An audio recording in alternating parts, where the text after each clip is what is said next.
નમસ્કાર વિદ્યાર્થી મિત્રો, આગળ આપણે નાઇટ્રિક એસિડમાં હતા, બરાબર ને?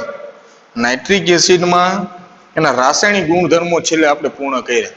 હવે રાસાયણિક ગુણધર્મોમાં મુખ્ય બે જ ગુણધર્મો તરીકે, પહેલો ગુણધર્મ એ કે જે નાઇટ્રિક એસિડનું જલીય દ્રાવણ, નાઇટ્રિક એસિડ જલીય દ્રાવણમાં નાઇટ્રેટ આયન અને હાઇડ્રોનિયમ આયનમાં સંપૂર્ણ આયનીકરણ થાય, જેથી એ પ્રબળ એસિડ તરીકે વર્તે. બીજો ગુણધર્મ એ કે નાઇટ્રિક એસિડ ઓક્સિડેશન કરતા તરીકે વર્તે. ધાતુઓ સાથે પ્રક્રિયા કરો કે અધાતુ સાથે, એ ઓક્સિડેશન કરતા તરીકે વર્તે. એમાં ધાતુઓ માટે લેવી તો કે ગોલ્ડ, પ્લેટિનમ, એના જેવી ઉમદા ધાતુઓ હોય તો એની સાથે નાઇટ્રિક એસિડ પ્રક્રિયા કરતો નથી. ક્રોમિયમ અને એલ્યુમિનિયમ જેવી ધાતુઓ કે જેની સપાટી ઉપર નિષ્ક્રિય ઓક્સાઇડનું પડ બનેલું હોય, જેથી એ નાઇટ્રિક એસિડમાં દ્રાવ્ય થતી નથી. બાકી બધી જે ધાતુઓ હોય એની સાથે નાઇટ્રિક એસિડ હુમલો કરે, પ્રક્રિયા કરે તો એ નિપજ એમાંથી બનાવશે.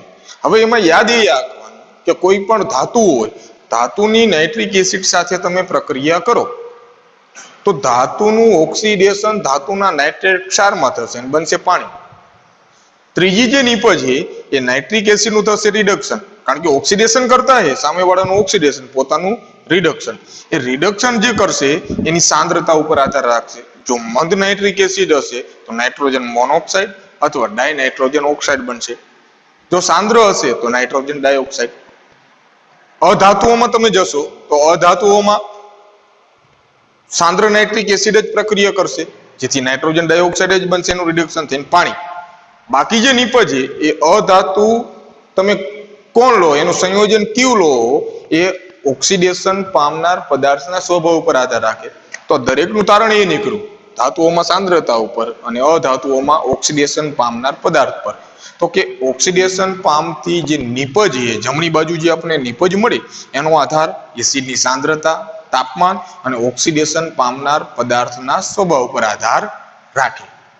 ધાતુઓમાં ધાતુના નાઇટ્રેટ ક્ષાર બને, પાણી.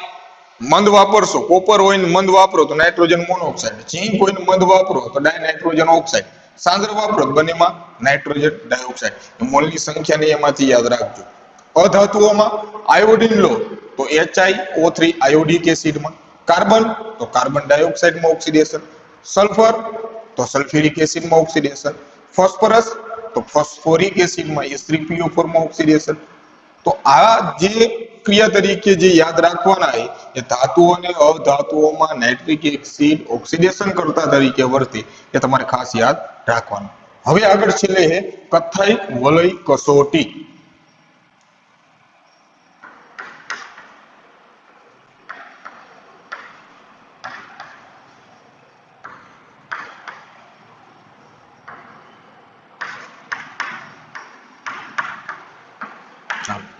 એનું બીજું નામ છે વીટી કસોટી.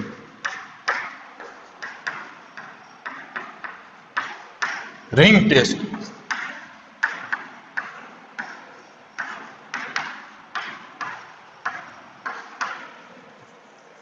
કથ્થાઈ વલય કસોટી અથવા વીટી કસોટી, રિંગ ટેસ્ટ. હવે જો પ્રક્રિયા પછી આગળ સમજો, પેલા બે નામ એમાંથી યાદ રાખજો, કથ્થાઈ વલય કસોટી અથવા બીજું નામ એ વીટી કસોટી, રિંગ ટેસ્ટ. હવે એમાં તમારે યાદ એ રાખવાનું છે કે આ કસોટી કોના માટે વપરાય. હવે જો કાર્બનિક પદાર્થો હોય એના જે ક્રિયાશીલ સમૂહ હોય, કાર્બનિક પદાર્થોના ક્રિયાશીલ સમૂહોની પરખ માટેની જુદી જુદી કસોટીઓ હોય, કે આલ્કોહોલ હે, કે આલ્ડીહાઇડ હે, કીટોન હે, એટલે જુદા જુદા ક્રિયાશીલ સમૂહની પરખ માટેની જુદી જુદી કસોટીઓ હોય. તો હું દાખલા તરીકે કોઈ તમને અકાર્બનિક દ્રાવણ આપું, અકાર્બનિક દ્રાવણ, એમાં કયો ધન આયન છે ને કયો ઋણ આયન એ નક્કી કરવું હોય તો એના માટેની અલગ અલગ કસોટી આવે.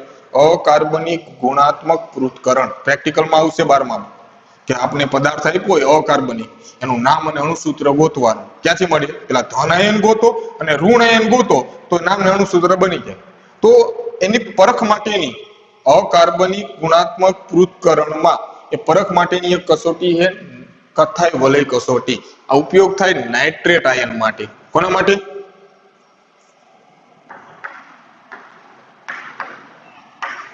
નાઇટ્રેટ NO3 માઇનસ આયર્નની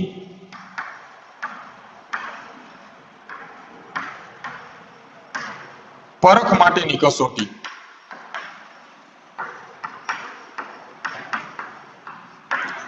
કોઈ દ્રાવણમાં NO3 માઇનસ હાજર છે કે નહીં એ ચકાસવું હોય, એનું પૃથ્થકરણ કરવું હોય, એ ચકાસણી કરવી હોય તો એના માટે એક કથાઈ વલય કસોટી રિંગ ટેસ્ટ વીટી કસોટીનો ઉપયોગ થાય.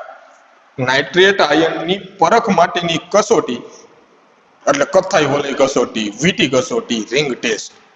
નાઇટ્રેટ આયન હાજર છે કે નહીં એ ચકાસવા માટે. તો નાઇટ્રેટ આયન ફક્ત એક જ આ વીટી કસોટી આપે, બાકી કોઈ પણ આયન આ કસોટી મળશે નહીં. એટલા માટે એ નાઇટ્રેટ આયનની પરખ માટે, પરખ એટલે એ જાણવું હોય એમાં છે કે નહીં એની ચકાસણી કરવી હોય તો એના માટે આ વીટી કસોટીનો ઉપયોગ થાય. તો કથાઈ વલય કસોટી જે વીટી કસોટી કોના માટે વપરાય?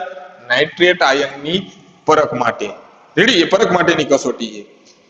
તો હવે એમાં થશે શું? તો એક મુદ્દો આધારિત એમાં કે કથાઈ વલય કસોટી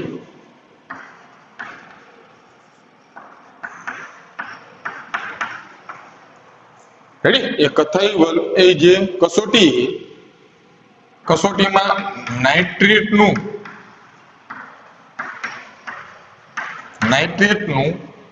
નાઇટ્રિક ઓક્સાઇડમાં રિડક્શન કરવાની, નાઇટ્રેટનું નાઇટ્રિક ઓક્સાઇડમાં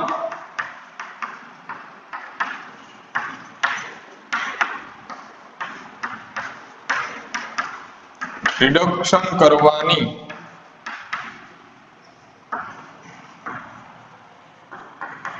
Fe2+ ની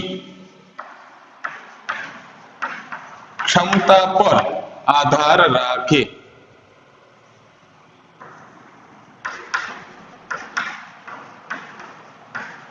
અથવા ક્ષમતા પર આધારિત હોય. વીટી કસોટી એ પેલા કોના માટે વપરાય ખબર પડી? નાઇટ્રેટ આયનની પરખ માટે એ વીટી કસોટી, કથાઈ વલય કસોટીનો ઉપયોગ થાય. આ કસોટીમાં નાઇટ્રેટ આયન એ એનું નાઇટ્રિક ઓક્સાઇડમાં રિડક્શન કરવાની Fe2+ ની ક્ષમતા ઉપર આધારિત છે. હવે આમાં કરવાનું કઈ રીતે? એમાંથી ક્ષમતા પછી એમાંથી સમજવી આપણે, બરાબર? આગળ આજે લાઈને પછી એમાંથી સમજાવું થશે. જો એમાં વીટી કસોટી એટલે કોઈ દ્રાવણ હશે તો પેલા સૌપ્રથમ કોઈ દ્રાવણ લો. કયું દ્રાવણ?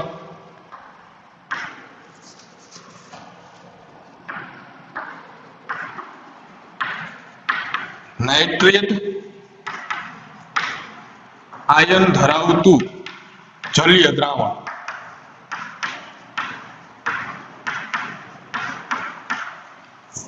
જેમાં નાઇટ્રેટ આયન હાજર હોય એવું કોઈ જલીય દ્રાવણ લો. દાખલા તરીકે એમ કહું નાઇટ્રિક એસિડ નું જલીય દ્રાવણ લો તો વીટી કસોટી આપે કે નહીં? કારણ કે એમાં NO3- હાજર છે, જેથી એમાં વીટી કસોટી મળે. તો દાખલા તરીકે નાઇટ્રિક એસિડ નું જલીય દ્રાવણ લો તો મૂળ શું થયું? નાઇટ્રેટ આયન ધરાવતું જલીય દ્રાવણ થયું, કારણ કે એમાં NO3- હોય. તો નાઇટ્રેટ આયન ધરાવતું જલીય દ્રાવણ સૌપ્રથમ લો. તો આ ટેસ્ટ ટ્યુબ એ રેડી કસનળીમાં સૌપ્રથમ આપણે શું લીધું?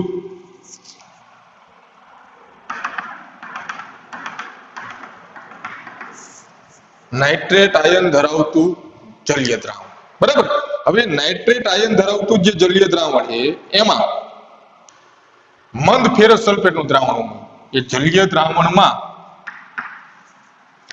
મંદ ફેરસ સલ્ફેટનું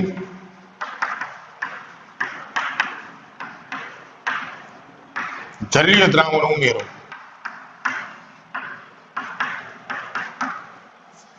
એટલે ટૂંકમાં નાઇટ્રેટ આયન ધરાવતું જે દ્રાવણ છે, નાઇટ્રેટ આયન ધરાવતું જે દ્રાવણ છે તો આપણે લઈએ નાઇટ્રિક એસિડ, બરાબર? નાઇટ્રિક એસિડ તો HNO3 નું જલીય દ્રાવણ પ્લસ એમાં શું નાખ્યું?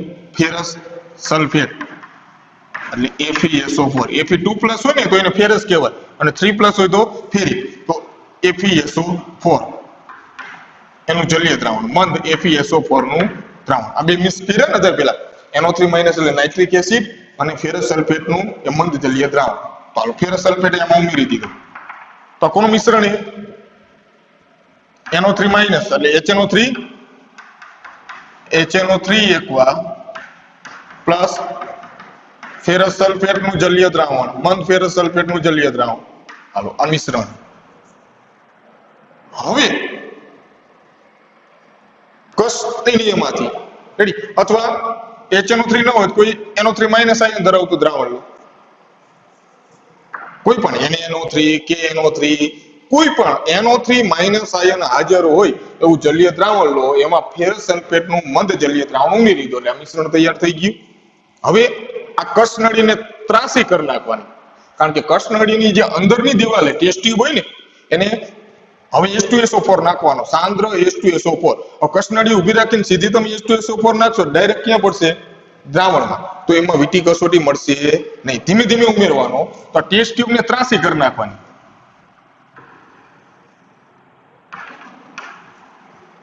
આ જે મિશ્રણ ભરેલું છે એ 83 અરે અહીંયા ડ્રોપર વડે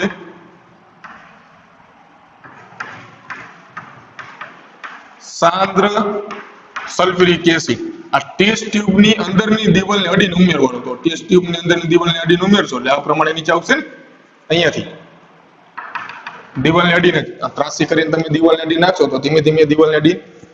તો આ મિશ્રણમાં આ દ્રાવણમાં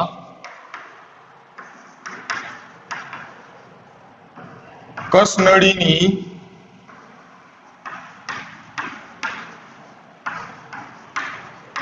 અંદરની સપાટીને અડીને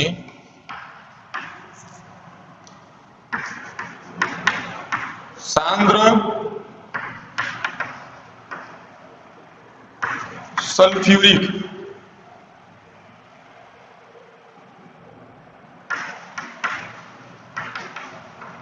એસિડ ઉમેરો.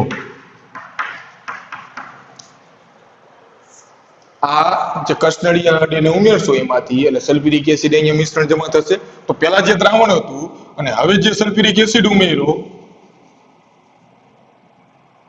આ જે દ્રાવણ હતું બરાબર, અને હવે જે સલ્ફ્યુરિક એસિડ ઉમેરો, આ સલ્ફ્યુરિક એસિડ ઉદાહરણ તરીકે, તો એ દ્રાવણ મિશ્રણ બરાબર અને સલ્ફ્યુરિક એસિડ, દ્રાવણ અને સલ્ફ્યુરિક એસિડના બે જે સપાટી જ્યાં ભેગી થશે, જ્યાં સ્તર જે બનશે એ આંતરપૃષ્ઠ પર એક કથ્થાઈ રંગની એક વીંટી ગોળાકાર રિંગ મળશે. બોમ્બ પડે કેમ ઓલા હવામાં વાયુની રિંગ એક મળે ને, એમાં કથ્થાઈ રંગની એ રિંગ વીંટી જોવા મળશે. કથ્થાઈ વલય અથવા વીંટી, એટલા માટે એને વીંટી કસોટી કહેવાય. કથ્થાઈ રંગની એ વલય એક વીંટી જોવા મળશે. એમાંથી શું કરવાનું? નાઇટ્રેટ આયન ધરાવતું જલીય દ્રાવણ, એમાં મંદ કોઈ NO3 માઇનસ આયન ધરાવતું દ્રાવણ લેવાનું, એમાં મંદ ફેરસ સલ્ફેટનું જલીય દ્રાવણ ઉમેરી દો એટલે મિશ્રણ બન્યું. હવે ટેસ્ટ ટ્યુબને ત્રાસી કરીને ધીમે ધીમે સાંદ્ર સલ્ફ્યુરિક એસિડ ટેસ્ટ ટ્યુબની અંદરની સપાટીને અડીને ઉમેરો. તો અંદરનું મિશ્રણ અને સાંદ્ર સલ્ફ્યુરિક એસિડ એ જે સપાટીએ ભેગા થશે આંતરપૃષ્ઠ પર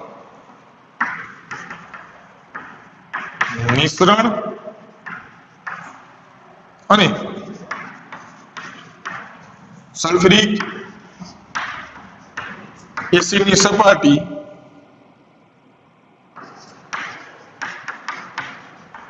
જ્યાં ભેગી થશે તે આંતરપૃષ્ઠ પર